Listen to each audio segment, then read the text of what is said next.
ये कहानी एक अनाथ आश्रम के एक लड़के की है जो इतनी कम उम्र में ही गरीबी, अन्याय और इस धोखाधड़ी जैसी दुनिया के बीच से गुजरता है। इस मूवी का नाम है ओलिवर ट्विस्ट, जो कि 19वीं शताब्दी के लंदन शहर की है। तो इस कहानी की शुरुआत होती है एक मासूम से बच्चे से जिसका इस दुनिया में कोई नहीं है। इसका नाम है ओलिवर, जो कि एक अनाथ बच्चा है, इसलिए उसे एक अनाथ आश्रम में रहना पड़ता है। आज ओलिवर पूरे 9 साल का हो चुका है और इस आश्रम के नियम बहुत सख्त हैं, क्योंकि यहाँ जैसे ही कोई बच्चा 9 साल का हो जाता है तो उसे काम पर भेज दिया जाता है। इसी नियम के कारण ओलिवर को भी एक ऐसी जगह ले जाया जाता है जहाँ उसके जैसे बहुत सारे छोटे छोटे बच्चे पहले से काम कर रहे होते हैं। अब ओलिवर को भी उनके साथ काम सीखना पड़ता है। लेकिन सबसे दुख की बात यह है कि इन बच्चों को भरपेट खाना तक नहीं मिलता और हर बच्चा दिन रात भूखा रहता है, जिससे कि भूख इतनी ज्यादा लगती है कि कई बार उन्हें नींद तक नहीं आती। और आखिरकार सारे बच्चे मिलकर एक फैसला लेते हैं कि वे अब अपने बॉस से और खाने की डिमांड करेंगे। लेकिन समस्या ये है कि बॉस से बात करने की किसी में हिम्मत नहीं होती है।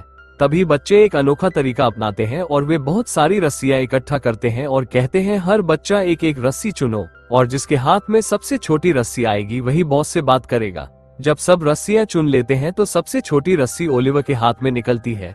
अब डरने के बावजूद भी ओलिवर को ही आगे जाना पड़ता है। अब अगले दिन जब सब बच्चे खाना खा रहे होते हैं तो ओलिवर धीरे से अपनी जगह से उठता है और बॉस के पास जाकर कहता है मुझे और खाना चाहिए, क्योंकि आप जो खाना देते हो वो हमारे लिए काफी नहीं है, इसलिए अब आपको हमारी डाइट बढ़ानी होगी। ये सुनते ही बॉस पूरी तरह हैरान रह जाता है, क्योंकि इतने सालों में पहली बार किसी बच्चे ने खाने की डिमांड की थी।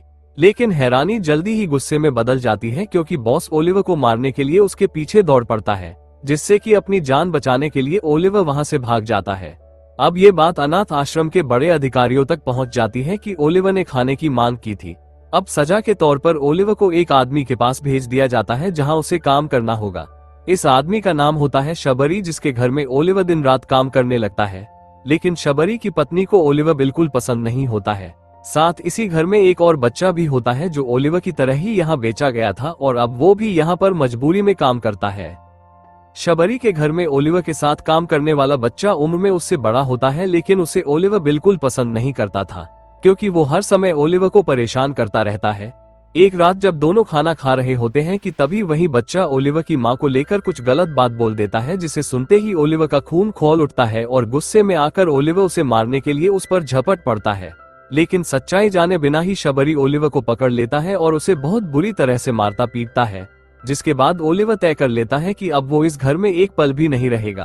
और अगली ही सुबह वो चुपचाप अपना सामान उठाता है और इस घर से भाग निकलता है। फिर सड़क पर आते ही ओलिवर देखता है कि यहाँ से लंदन 70 मील दूर है, जिसे देखकर ओलिवर मन में ही ठान लेता है कि वो लंदन जाएगा और वहीं से अपनी नई जिंदगी शुरू करेगा।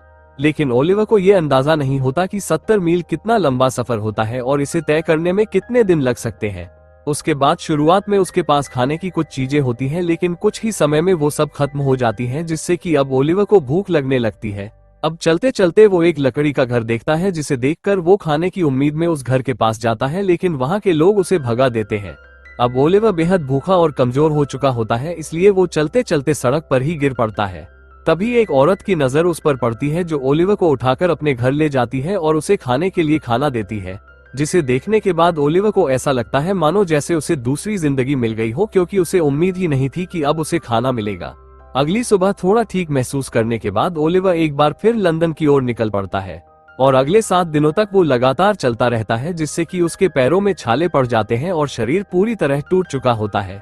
लेकिन आखिरकार वो उस शहर में पहुंच जाता है जिसके लिए वो निकला था। लेकिन इतना चलने और सहन करने से उसके शरीर में इतनी कमजोरी होती है कि वो सड़क के किनारे एक जगह लेट जाता है।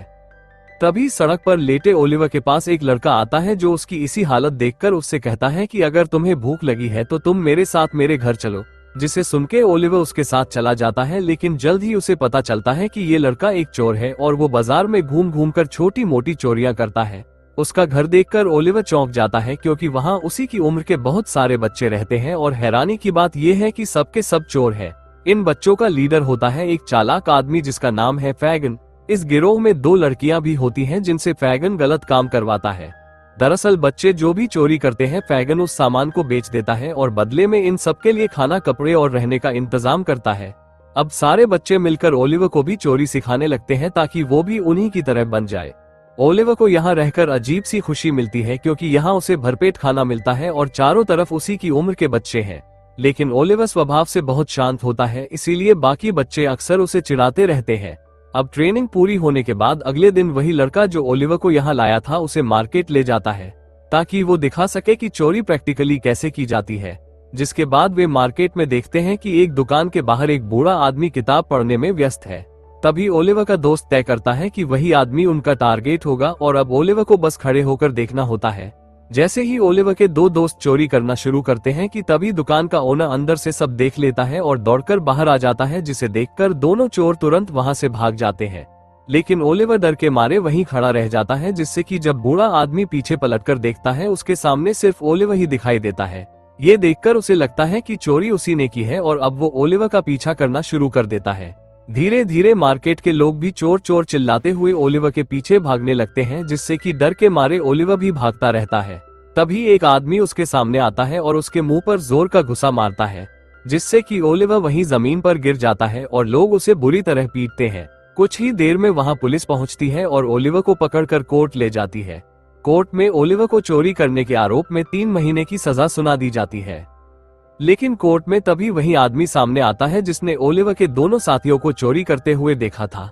अब वो जज के सामने साफ साफ गवाही देता है, इस बच्चे ने कोई चोरी नहीं की है। ये सुनते ही कोर्ट में सन्नाटा छा जाता है। अब वो बूढ़ा आदमी जो ओलिवर के पीछे भागा था उसे ये सुनकर बहुत बुरा लगता है, क्योंकि उसे एहसास होता है कि एक मासूम बच्चा बेकसूर होते हुए भी बुरी तरह पीटा गया। इसी पछतावे के साथ वो बूढ़ा आदमी ओलिवर को अपने घर ले जाता है। उधर दूसरी तरफ फैगन अपने अड्डे पर उन दोनों बच्चों को जोर जोर से डांटता है जो ओलिवर को मार्केट में छोड़कर भाग गए थे। तभी वहां फैगन का बॉस आता है, जो वहां काम करने वाली एक लड़की जिसका नाम नैन्सी है उसको ओलिवर की बहन बनाकर कोर्ट भेजता है ताकि उसे पता चल सके कि ओलिवर को कितने महीने की सजा हुई है। लेकिन कोर्ट में जाकर नैन्सी को पता चलता है कि जिस आदमी की चोरी हुई थी वही आदमी ओलिवर को अपने घर ले गया है। अब कहानी ओलिवर के नए घर की तरफ मुड़ती है, जहां बूढ़ा आदमी और उसकी पत्नी दोनों ओलिवर का बहुत अच्छे से ध्यान रखते हैं। ओलिवर धीरे धीरे पूरी तरह ठीक हो जाता है और वो घर के सारे काम करता है और उसका शांत स्वभाव देखकर दोनों पति पत्नी ओलिवर से बहुत प्यार करने लगते हैं। आखिरकार वे तय कर लेते हैं कि ओलिवर को अपने पास ही रखेंगे, क्योंकि उनकी कोई संतान नहीं होती है, इसलिए अब वे ओलिवर को अपने बच्चे की तरह पालने पोसने लगते हैं। एक दिन वो बूढ़ा आदमी ओलिवर से कहता है कि ये किताबें और पैसे लेकर उसी दुकान पर दे आओ जहां पहली बार मैंने तुम्हें देखा था। ये सुनकर ओलिवर खुशी खुशी किताबें और पैसे लेकर दुकान की ओर निकल पड़ता है। लेकिन रास्ते में फैगन का बॉस और नैन्सी उसे देख लेते हैं, क्योंकि वो लोग काफी समय से ओलिवर पर नजर रखे हुए थे और आखिरकार मौका देखते ही वे ओलिवर को पकड़ लेते हैं और वापस अपने अड्डे पर ले आते हैं। और जैसे ही बाकी बच्चे ओलिवर को देखते हैं तो सब जोर जोर से हंसने लगते हैं, क्योंकि अब ओलिवर पहले की तरह बिल्कुल भी नहीं दिख रहा था, क्योंकि उसने अमीर घरों के कपड़े पहन रखे थे। तभी फैगन ओलिवर से किताबें और पैसे छीन लेता है, जिसे देखकर ओलिवर घबराकर कहता है, प्लीज ये किताबें और पैसे लौटा दो और मुझे यहाँ से जाने दो, और अगर मैं वापस नहीं गया तो उन्हें लगेगा कि मैं सब चुराकर भाग गया हूँ। लेकिन फैगन उसकी एक भी बात नहीं सुनता है और उसे फिर से अपने अड्डे में शामिल कर लेता है। ओलिवर वहां से भागने की भी कोशिश करता है, लेकिन उसे पकड़ लिया जाता है और एक अंधेरे कमरे में बंद कर दिया जाता है। अब अगली सुबह फैगन उसके लिए नाश्ता लेकर आता है और उससे पूछता है कि तुमने हमारे घर के बारे में, हमारे और काम के बारे में पुलिस को तो कुछ नहीं बताया ना। ये सुनकर डरा हुआ ओलिवर कहता है, नहीं, मैंने किसी को कुछ नहीं बताया। इधर फैगन के बॉस को एक बड़ी सच्चाई पता चलती है और वो थी ये कि जिस बूढ़े आदमी ने ओलिवर को अपने घर में रखा था वो शहर का बहुत अमीर इंसान होता है, जिससे कि अब फैगन का बॉस एक खतरनाक प्लान बनाता है और वो सोचता है कि ओलिवर के जरिए उस अमीर आदमी के घर में चोरी की जाए ताकि सबको यकीन हो जाए कि ओलिवर सच में एक चोर है। फिर चाहे कुछ भी हो वे लोग ओलिवर को कभी भी अपनाएंगे नहीं और ओलिवर हमेशा के लिए उनके लिए काम करने को मजबूर हो जाएगा। इसी प्लान के मुताबिक रात के अंधेरे में फैगन का बॉस ओलिवर को साथ लेकर घर से निकलता है। रास्ते में वो अपने साथियों से मिलता है जिनके पास 2 पिस्टल होती है। अब पिस्टल लेकर वे सीधे उसी बूढ़े अमीर आदमी के घर की तरफ बढ़ जाते हैं। ओलिवर रास्ते भर रोते हुए रिक्वेस्ट करता है और बार बार यही कहता है कि मुझे छोड़ दो, मैं उस घर में चोरी नहीं करना चाहता, लेकिन कोई उसकी बात नहीं सुनता। थोड़ी ही देर में वे लोग उस घर तक पहुँच कर जाते हैं, जिसके बाद एक छोटी सी खिड़की से ओलिवर को घर के अंदर भेज देते हैं।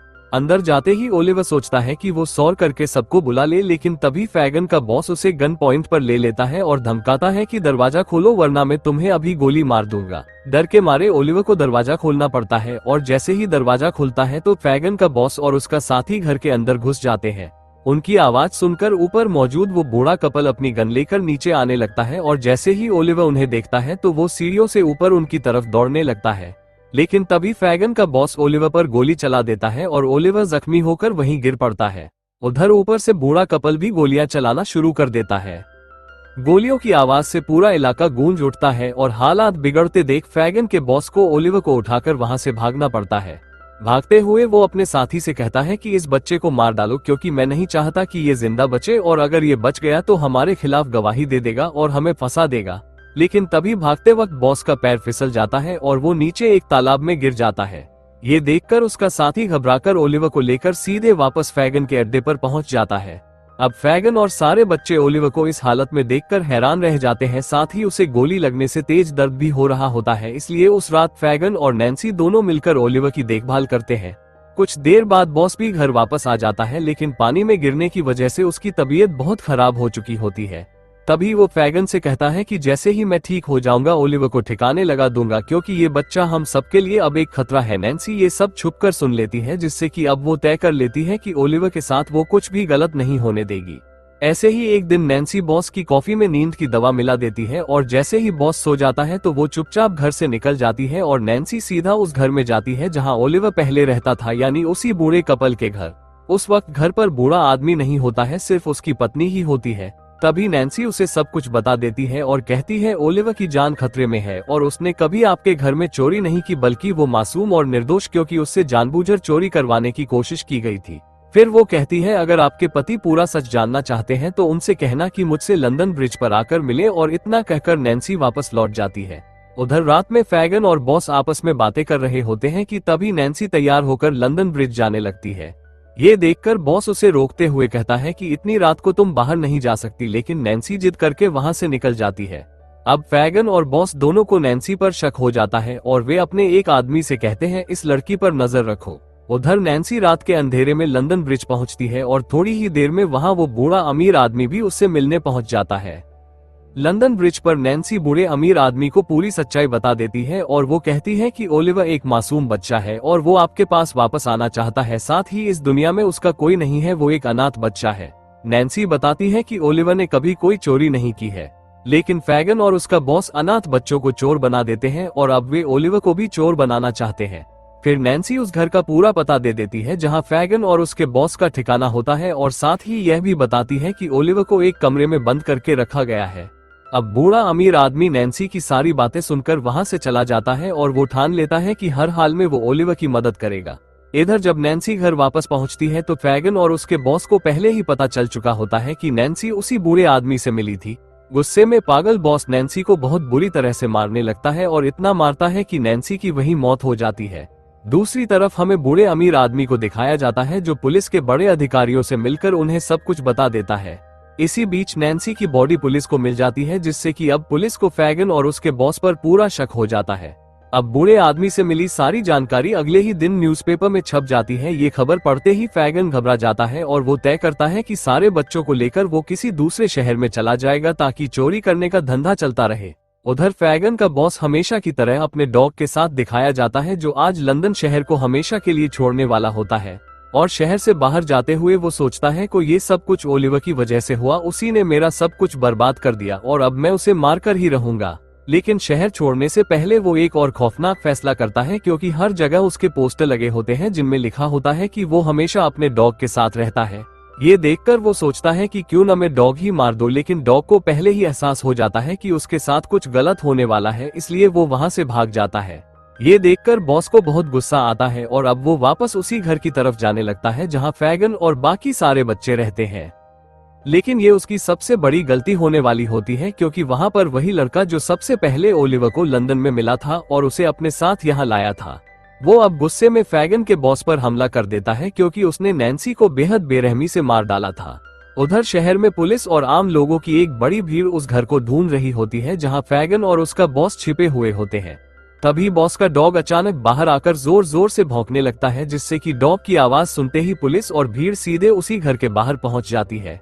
इसी बीच वो बच्चा जो ओलिवर को यहाँ लाया था एक खिड़की से बाहर निकलकर सबको बता देता है कि बॉस और फैगन इसी घर में छिपे हैं। अब बॉस समझ जाता है कि उसका बचना नामुमकिन है क्योंकि पुलिस और लोग चारों तरफ से घर को घेर चुके होते हैं। आखिरी दांव के तौर पर वो ओलिवर को उठाकर खिड़की से बाहर निकल जाता है, क्योंकि उसे पता होता है कि जब तक ओलिवर उसके हाथ में है तब तक पुलिस गोली नहीं चलाएगी। इसलिए अब वो रस्सी के सहारे एक घर से दूसरे घर की छत पर कूदने लगता है कि तभी पीछे से उसका डॉग जोर से भौंक देता है।